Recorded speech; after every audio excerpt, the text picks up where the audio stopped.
할렐루야. 153 저녁기도 오신 여러분들을 주님의 이름으로 환영하고 축복합니다. 오늘도 귀하고 복된 이 저녁 시간 가운데 하나님이 우리 가운데 신실하게 일하심을 바라보는 귀한 시간이 되었으면 좋겠습니다.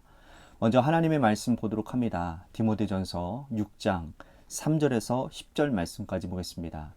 디모데전서 6장 3절에서 10절 말씀입니다. 우리 같이 한 목소리로 다 함께 봉독하도록 하겠습니다. 시작. 누구든지 다른 교훈을 하며 바른 말, 곧 우리 주 예수 그리스도의 말씀과 경건에 관한 교훈을 따르지 아니하면 그는 교만하여 아무것도 알지 못하고 변론과 언쟁을 좋아하는 자니 이로써 투기와 분쟁과 비방과 악한 생각이 나며 마음이 부패하여지고 진리를 잃어버려 경건을 이익의 방도로 생각하는 자들의 다툼이 일어나느니라. 그러나 자족하는 마음이 있으면 경건은 큰 이익이 되느니라. 우리가 세상에 아무것도 가지고 온 것이 없음에 또한 아무것도 가지고 가지 못하리니 우리가 먹을 것과 입을 것이 있은즉 족한 줄로 알 것이니라. 부하려 하는 자들은 시험과 올무와 여러 가지 어리석고 해로운 욕심에 떨어지나니 곧 사람으로 파멸과 멸망에 빠지게 하는 것이라. 돈을 사랑함이 일만의 악의 뿌리가 되나니 이것을 탐내는 자들은 미혹을 받아 믿음에서 떠나 많은 근심으로써 자기를 찔렀도다.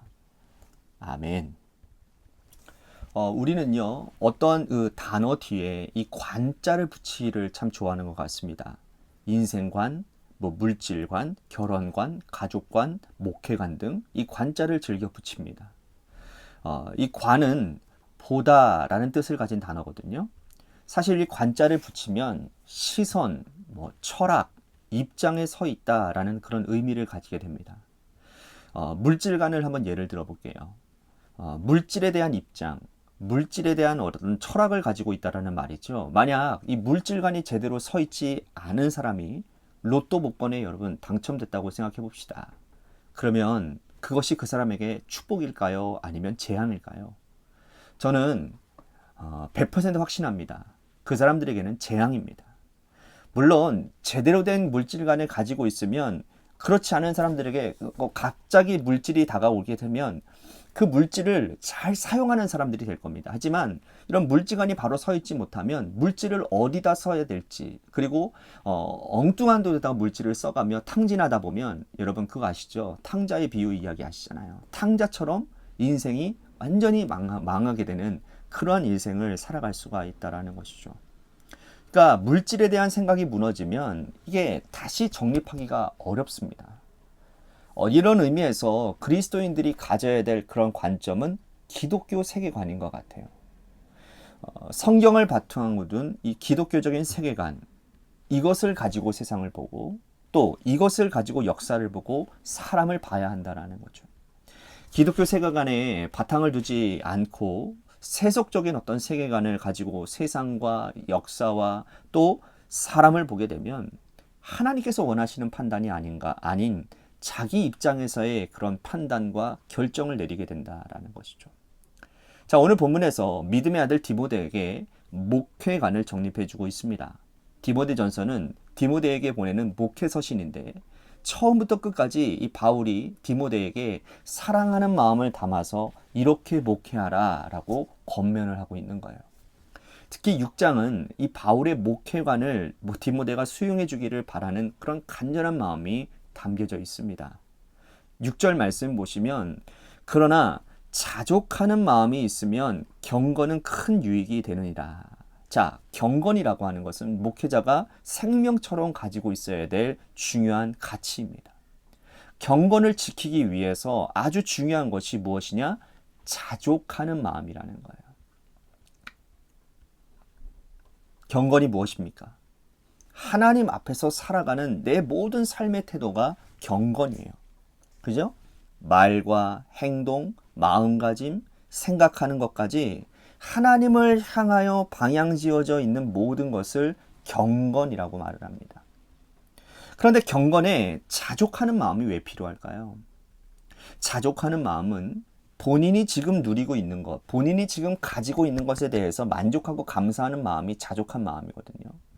이것을 가지고 있으면 하나님을 향한 그 삶의 경건이 흩어지지 않을 것이라고 말하는 거예요. 그러면서 8절 말씀에 보면 이렇게 말씀을 합니다. 우리가 먹을 것과 입을 것이 있은즉 족한 줄로 알 것이니라. 여기서 말하는 우리는 이라고 하는 것은 목회자인 바울과 디모데를 말하는 거예요. 바울은 디모데에게 우리가 먹을 것이 있고 입을 것이 있으니 감사하지 아니한가? 더 이상 우리에게 무엇이 필요하냐? 이것만 가지고 있으면 하나님께 충성하는데 이러한 제약이 없지 아니하냐? 바울이 더 나아가 이렇게 말을 해요. 10절 말씀해 보십시오. 돈을 사랑함이 일만의 악의 뿌리가 되나니 이것을 탐내는 자들은 미혹을 받아 믿음에서 떠나 많은 근심으로서 자기를 찔렀도다. 바울이 이렇게 말할 때에는 바울이 알고 있는 많은 목회자들의 얼굴과 이름이 생각났을 거예요. 전도자의 사명을 감당한다고 하지만 경건보다 돈을 더 사랑하다가 자기를 찔러 목회 여정에서 사라져버린 수많은 사람들의 그런 얼굴과 이름이 생각났을 거라는 거죠. 돈을 사랑하는 것이 여러분 경건에 왜 방해가 되는 겁니까? 경건은 제가 아까 전에 말씀드렸잖아요. 하나님을 향한 방향이라니까요. 그런데 돈을 사랑하면 우리의 마음이 물질로 향하게 되는 거예요. 마음이 물질을 따라가면 몸이 따라가게 되어 있어요. 그 과정에서 경건은 사라지는 거예요. 결국 돈을 사랑함으로 경건은 방해받고 하나님의 말씀을 전하는 전도자의 사명은 송두리째 흔들릴 수밖에 없다는 겁니다. 이것은 목회자에게만 해당되어지는 말씀이 아니에요. 믿음의 여정을 달려가는 우리 성도들. 왜 하나님의 자녀들은 돈을 사랑하는 것이 경건 생활에 치명적인 문제가 된다라는 것인지 오늘 말씀을 꼭 기억해야 될 것입니다. 물질은 하나님께서 주신다라는 것을 기억하고 하나님께 물질의 문제를 맡겨야 되는 거예요. 하나님께서 이스라엘 백성들을 출애굽시킬 때 40년 광야 내내 훈련시키신 것이 뭡니까? 매일매일 하늘을 바라보게 하신 것이었어요. 하늘을 바라보면 하늘에 만나와 메추라기가 내려오는 거예요. 먹고 사는 문제는 하늘에 달린 것이니 하늘을 바라봐라. 내가 너를 책임져 주겠다라는 그 하나님의 약속이 바로 만나와 메추라기였거든요. 그들은 430년 동안 이집트에서 종살이 할 때에 열심히 일하면 먹고 사는 것은 걱정할 것이 없다라고 생각했어요. 그런데 하나님은 그것은 잘못된 생각이라고 말씀하고 있는 거예요.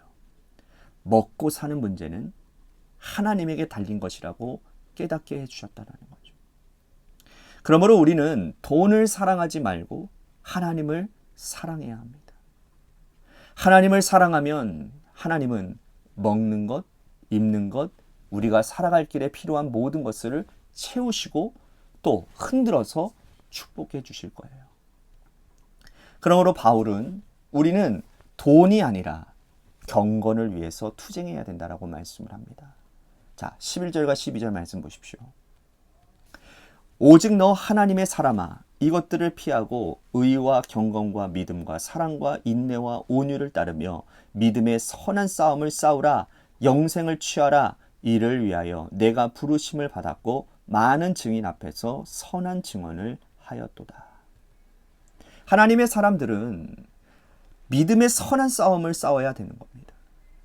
물질 한두 푼 때문에 마음 상하고 싸우는 일은 하나님의 사람이 해서는 안 될 행동이라는 거예요. 믿음의 선한 싸움을 싸우고 하나님을 향한 경건의 삶을 살아가다 보면 하나님이 생업에 복을 주시고 먹어 살 수 있도록 인도하실 것이라고 말씀해 주고 있는 거예요.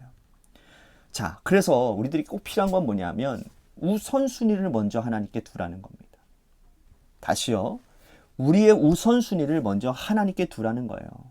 여러분 마태복음 말씀해 보면 먼저 그의 나라와 그의 의를 구하라. 그러면 이 모든 것을 너희들에게 채우시리라 그렇게 말씀을 하셨잖아요. 이 하나님 예수님의 말씀을 우리는 붙들고 믿음의 선한 싸움을 싸워가기를 우리는 힘써야 된다는 거예요. 그러면 우리는 이 싸움을 언제까지 해야 되는 것입니까? 이 손해보며 우리들이 정말 세상에서 보는 빛을 볼 수 없는 그런 선한 싸움, 믿음의 그런 선한 싸움을 언제까지 해야 되느냐? 10년 혹은 20년만 하면 끝이 나는 싸움입니까? 그렇지 않아요. 오늘 말씀의 14절에 이렇게 말씀을 합니다. 우리 주 예수 그리스도께서 나타나실 때까지 흠도 없고 책망받을 것도 없이 이 명령을 지키라. 우리 주 예수 그리스도께서 나타나실 때까지,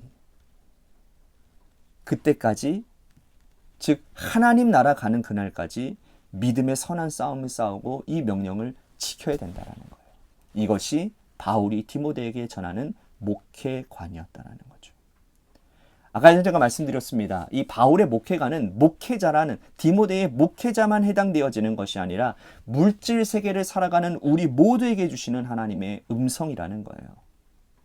부디 경건의 유익이 되도록 자족하는 마음을 가지시기를 축복하고, 돈 너무 사랑하지 마시고 하나님 사랑하고 주의 명령을 따라가 지켜 믿음의 백성을 사는 일에 선한 싸움, 믿음의 선한 싸움에 매진하는 저와 여러분들이 다 되시기를 주님의 이름으로 간절히 축복하겠습니다.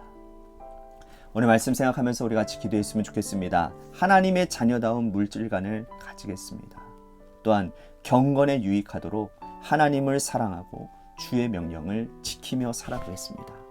우리가 같이 오늘 말씀 생각하면서 기도했으면 좋겠습니다. 또한 교회를 위해서 간절히 기도했으면 좋겠습니다. 하나님이 세워주신 주님의 몸된 교회가 자리를 지킬 수 있는 은혜가 있었으면 참 좋겠다라는 생각이 듭니다.